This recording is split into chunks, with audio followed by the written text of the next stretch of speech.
বড় ভাই queen Sullivan মার্কিন যুক্তরাষ্ট্রের জাতীয় দলের হয়ে খেলছেন এবং আরেক ভাই কাভান সুলিভান মার্কিন যুক্তরাষ্ট্রের অনূর্ধ্ব-17 জাতীয় দলের হয়ে বিশ্বকাপ খেলে এসেছেন।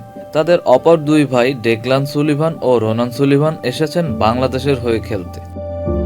সাফ অনূর্ধ্ব-20 চ্যাম্পিয়নশিপে ডাক পাওয়ার পর রোববার রাতে বাংলাদেশের হয়ে খেলতে ঢাকায় পৌঁছান সুলিভান ব্রাদার। 23 মার্চ মালদ্বীপে শুরু হবে বাংলাদেশের সাফের মিশন। তার আগে আইরিশ কোচ মার্ক কক্সের অধীনে গত 14 মার্চ অনুশীলন ক্যাম্প শুরু করেছে অনূর্ধ্ব-20 দলটি। Which is the world-class cable brand? Walton Cables, নিরাপদ আগামী সংযোগ। দুই জমজ ভাই প্রায় 24 ঘন্টার দীর্ঘ ভ্রমণ ক্লান্তি নিয়ে রোববার ঢাকায় নামেন। রাতের বিশ্রাম শেষে সোমবার দলের অন্য সবার সাথে অনুশীলনে যোগ দেবেন তারা।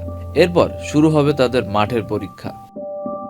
মার্কিন যুক্তরাষ্ট্রের ফিলাডেলফিয়া ইউনিয়ন একাডেমি থেকে উঠে এসেছেন সুলিভান ব্রাদার্সের চারজনই।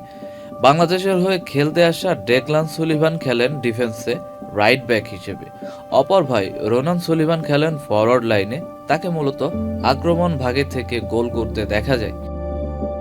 বাংলাদেশে এসে সংবাদ মাধ্যমে কথা বলেছেন রোনান ও ডেকলান সুলিভান। রোনান বলেন, বাংলাদেশকে প্রতিনিধিত্ব করার জন্য আমি দারুণ রোমাঞ্চিত। আমাদের এখন জিততে হবে। সেভ বাংলাদেশ, ফাহাদ ও অন্যান্যরা দারুণ সহায়তা করেছে।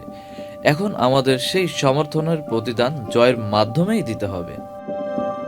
ডিফেন্সে খেলা ডেকলান সুলিভান বলেন, অবশেষে বাংলাদেশের জার্সি গায়ে জড়াতে যাচ্ছি। এই মুহূর্তটার জন্য অনেকদিন ধরে অপেক্ষা করতে হয়েছে এবং সমর্থকেরাও অনেকদিন ধরে অপেক্ষায় ছিল।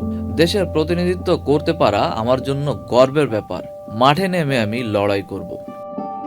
সুলিভান ব্রাদার্সদের বাবা মার্কিন যুক্তরাষ্ট্রের এবং মা জার্মানির নাগরিক। তবে তাদের নানি সুলতানা আলম বাংলাদেশের ঢাকা শহরের মানুষ। সেই সূত্র ধরে বাংলাদেশের নাগরিকত্ব নিয়েছেন তারা।